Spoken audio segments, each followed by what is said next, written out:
अन्य को भगवान के प्रति श्रद्धा दृढ़ करवाना, वो उसके जीवन के लिए भी आनंद की बात हो जाएगी, चिरंतन सुख की बात हो जाएगी, आपके जीवन के लिए भी हो जाएगी। वो कैसे?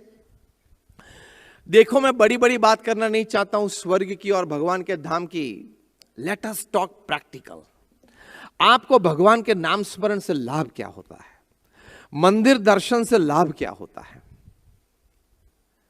किसी ने वहां आया, मैं एक बार मैं प्रवचन कर रहा था, पूछा कि ये मंदिर बन रहे हैं और मंदिर से समाज को लाभ क्या होता है? मैंने बोला और आध्यात्मिक और नैतिक लाभ तो आपको समझ में नहीं आएंगे, क्योंकि अगर आते तो आप ये प्रश्न कभी मुझे पूछते नहीं।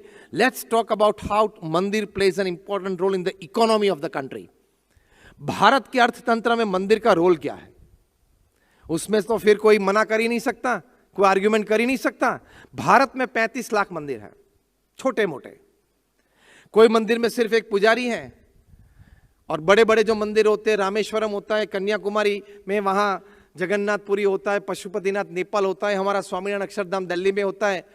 वहां 800, 1000, 1500, 2000 लोग एम्प्लॉइज होते हैं, मतलब तनख्वाह वाले लोग होते हैं, और कोई मंदिर में 1-2 होते हैं। एवरेज आप 10 की ले लो, 35 लाख मंदिर में 10 लोग का एम्प्लॉयमेंट, मतलब भारत में 3.5 करोड़ लोग को मासिक तनख्वाह मंदिर देता है। 3.5 करोड़ पीपल। हाँ, और इस पे आधारित उनके 2 या 3 या 4 परिवार जाने, चलो 3 की एवरेज ले लो, we are going towards the minimisation.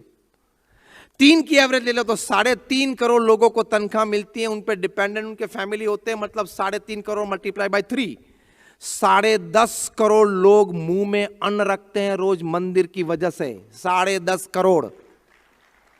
और ये तो मैंने आपको डायरेक्ट एम्प्लॉयमेंट की बात की, अब मैं आपको इनडायरेक्ट एम्प्लॉयमेंट की बात करता हूं। मंदिर के बाहर कोई फूल लेके बेचने के लिए बैठा होता है, कोई पूजा का कोई सामान लेके बेचने के लिए बैठा होता है, देखा है ना ये सभी कुछ। तो इनडायरेक्ट एम्प्लॉयमेंट में सिर्फ 35 लाख मंदिर में 3 लोग ले लो, वो बाहर हार लेके बैठा है, कोकोनट लेके बैठा है, कोई पूजा पे का सामान लेके बैठा है, देखा है ना ये सब कुछ। 3 ले लो, मतलब 1 करोड़ लोग को इनडायरेक्ट एम्प्लॉयमेंट मंदिर देता है। Again multiply by 3, that is 3 crore people. So 10.5 मतलब प्लस 3, 13.5 करोड़ हुए। अब ऑक्सिलरी एम्प्लॉयमेंट ले लो मंदिर की वजह से। चलो नागपुर में से किसी ने बस निकाली, जगन्नाथपुरी दर्शन के लिए ले जाते हैं, और आपने अपने बूढ़े माँ बाप को वहां टिकट करवा के बिठा दिया कि चलो इसने अच्छी बस निकाली, ये मुझे ले जाना था, मेरा टाइम इसने बचाया। ये तो मैं हंसते हंसते बात कर रहा हूं, लेकिन ये ऑक्सिलरी एम्प्लॉयमेंट कि नागपुर से किसी ने बस निकाली जगन्नाथपुरी दर्शन के लिए, और 50 लोग ने रजिस्ट्रेशन करा, बस चली नागपुर से जगन्नाथपुरी तक पहुंचती है, 2 रात बीच में रुकती है। तो जहां होटल स्टे हुआ वहां इकोनॉमी चर्न हुई ना, यस और नो? वहां इकोनॉमी चर्न हुई, होटल स्टे हुआ, वहां कुछ ये 50 लोगों ने कुछ स्थानिक 2-3 वस्तुएं खरीदी, बच्चों के लिए, परिवार के लिए छोटी मोटी चीज खरीदी कि दादा आप जगन्नाथपुरी जाते हैं तो मेरे लिए ये ले आना, ये ले आना। और वहां कुछ खाया पिया, वहां जो स्ट्रीट हॉकर्स होते हैं उसके पास से किसी ने केले लिए, इकोनॉमी चर्न हुई ना। इसकी तो कोई गिनती नहीं है कि ऑक्सिलरी एम्प्लॉयमेंट मंदिर के द्वारा कितनी होती है। That is also running in two crores. So throw away last figure is 20 crore people in India put a morsel of food in their mouth every day because of मंदिर। 20 करोड़ लोग भारत में कुछ मुंह में अन्न रखते हैं रोज, वो मंदिर की वजह से होता है। क्या आप मंदिर का विरोध करते हो? मैं अभी भी आध्यात्मिक बातें नहीं कर रहा हूं, वो तो कम समझ में आएगी लोगों को। I am directly talking of economy, अर्थतंत्र की बात कर रहा हूं, जिसका आप विरोध कभी नहीं कर पाओगे। Reliance industries limited RIL Bharat की सबसे बड़ी एम्प्लॉयमेंट जनरेट करने वाली कंपनी है, वहां 3 लाख एम्प्लॉइज हैं, और सिर्फ मंदिरों में डायरेक्ट एम्प्लॉयमेंट में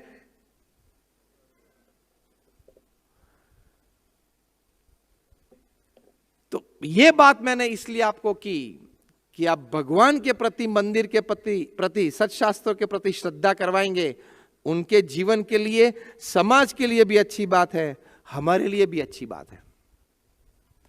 क्योंकि श्रद्धा करने से उनकी अच्छाई क्या होती है। अभी भी मैं मोक्ष और स्वर्ग की बात नहीं कर रहा हूं, अब ध्यान से सुना अगली 10 मिनट में क्या बोलने वाला हूं।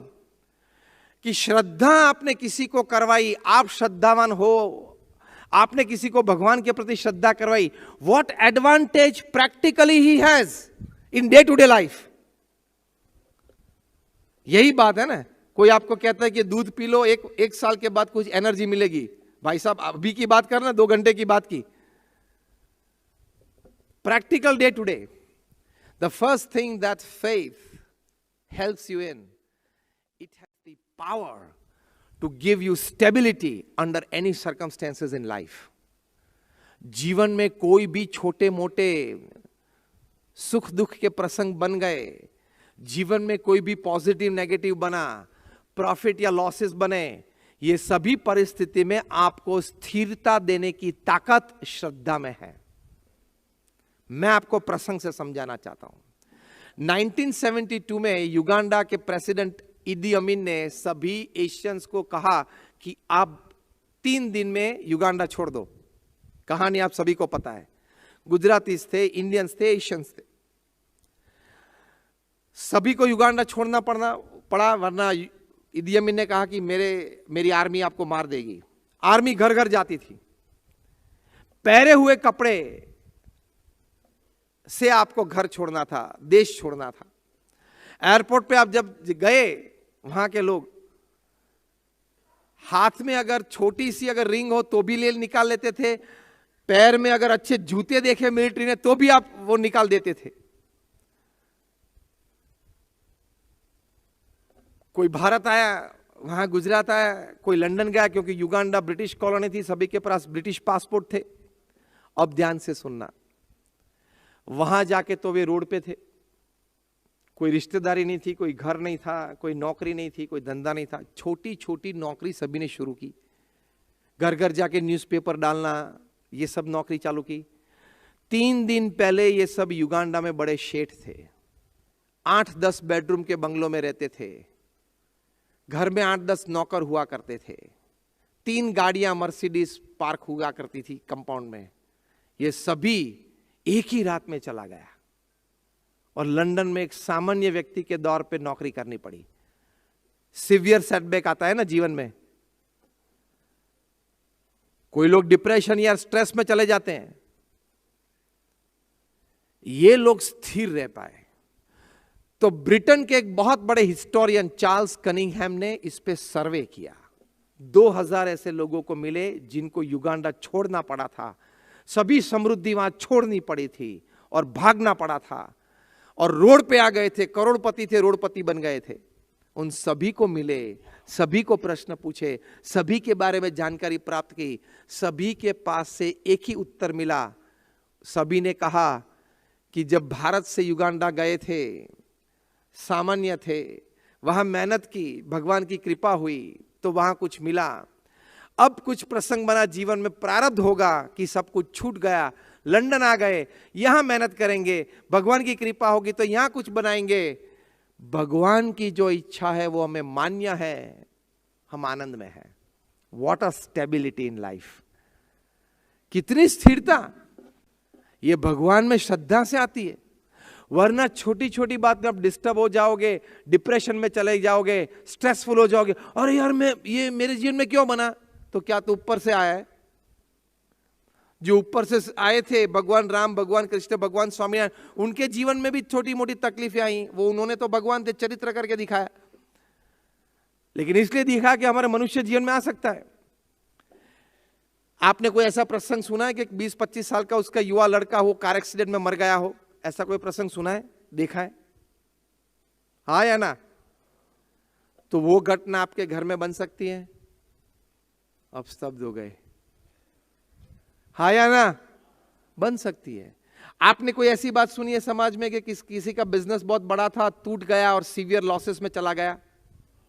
सुना है, देखा है? वो आपके साथ हो सकता है? हाँ या ना? हो सकता है, सभी के साथ हो सकता है। उस वक्त स्थिर रहना, स्थिरता से आगे पॉजिटिव रहना, इसके लिए श्रद्धा बहुत काम में आएगी। और वो श्रद्धा क्या है? भगवान मेरे माता पिता है, वयम अमृतस्य पुत्रः, ये प्रमुख साईं महाराज सिखाते थे। वो जो भी मेरे लिए कर रहे हैं वो मेरे अच्छे के लिए कर रहे हैं। किसी की लड़की की शादी हुई और 2-4-5 साल में डिवोर्स हुआ, ऐसी बातें आपने सुनी है? रिश्तेदारी में कहीं ना कहीं सुनी है, देखी है? यस और नो? वो आपकी लड़की के साथ हो सकता है? हाँ या ना? हो सकता है। नहीं, मैं तो वो देखना नहीं चाहता हूं, लेकिन भगवान ने तय किया कि आपको दिखाना है, तो क्या करेंगे आप? जैसी भगवान की इच्छा, उस रूप जो श्रद्धा है उसमें बहुत ताकत है। और इस घटना का अगर आपने स्वीकार नहीं किया तो आप कर भी क्या लोगे बताओ? Can you challenge him in? Can you challenge him? अभी ये नागपुर में ये सूर्य 45 और 47 डिग्री बरसा रहा है। पूरे नागपुर के सभी सिटीजन इकट्ठे हो जाए कि we want to challenge him, why 45, come down to 40। ताकत है किसी की? वो इतना दूर है, इतना ताकतवर है, उसके पास तेज और गर्मी इतनी है, और उसने कहा ऐसा? आप नागपुर वाले ये समझते हो कि आपको मुझे चैलेंज करके 5 डिग्री कम कर देना है? ओके, चलो मैं 5 डिग्री बढ़ा देता हूं, और 50 और 55 कर दी तो एक भी एसी काम नहीं करेगा। तो ये भगवान को कोई चैलेंज नहीं कर सकता। वहां तो नम्र भाव से, भक्ति भाव से उनकी इच्छा अनुसार स्वीकार कर लेना है, तो वे समझेंगे कि ये मेरा भक्त है, दास है, तो सुखी कर सकते हैं। इस प्रकार की श्रद्धा की समझदारी अपने परिवारजन को देना, that is called in the joy of others. अपने बच्चों को बोलना कि बेटा जीवन में सक्सेस भी हो सकते हैं, फेलियर्स भी आ सकते हैं। ऐसी बातें रात को बैठ के करना। मैं जब टीचर्स को बात करता हूं, प्रोफेसर्स को, उनको भी ये बात समझाता हूं कि देखो आपका पीरियड, स्कूल में जो पीरियड होता है, क्लास में जो पीरियड होता है, आपका 40 मिनट्स का है, तो 35 मिनट आप अपना विषय पढ़ा लो, और 5 मिनट में ऐसी इंस्पिरेशनल बातें अपने बच्चों को करो कि बेटा सक्सेस भी आता है जीवन में, फेलियर भी आता है। अभी पिछले कितने दिनों से बेचारा विराट कोहली खेल ही नहीं रहा है, हाँ या ना? अब इंडिया का स्टार बैट्समैन, लेकिन अभी आउट ऑफ फॉर्म है। This is part of life, this is part of life. बड़े बड़े दिग्गज थे बॉलीवुड के, बड़े बड़े स्टार से सुपरस्टार थे, आज वो दिखते भी नहीं है। तो this is sine wave, up and down. ये इस प्रकार की समझदारी देते हो, उसके साथ बोलना कि बेटा ये भगवान ने प्रारब्ध और कर्म के अनुसार हमारे ये जीवन का निर्माण किया है, तो सुख दुख तो आते रहेंगे, सहन कर लेना। ये श्रद्धा की समझदारी देना, it is called in the joy of others. दूसरों के आनंद में हमारा आनंद है, दूसरों के सुख में हमारा सुख है। ये बात प्रमुख साईं महाराज ने की है कि अन्य को ये बात समझाना, तो उससे ये बड़ी बात हो सकती है। और अनेक प्रकार का लाभ आप अन्य को श्रद्धावान करेंगे, भगवान के प्रति श्रद्धा दृढ़ करवाएंगे, तो उनको भी होगा। तो मैंने आपको ये 3 बातें बताई कि in the joy of others lies our own. उसमें क्या बात है?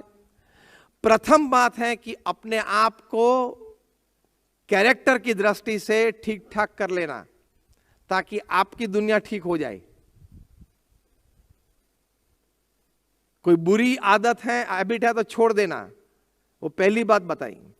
दूसरी बात बताई, जो 3 बात मुख्य है, कि सेवा में प्रवृत्त होना, तो that is called in the joy of others. दूसरी बात बताई कि आप अच्छी समझदारी परिवारजन और अन्य को देना, तो वो है इन द जॉय ऑफ अदर्स। और तीसरी बात बताई, श्रद्धावान होना और श्रद्धा अन्य को प्रेरित करना, वो उनके लिए सुखाकारी की बात होती है।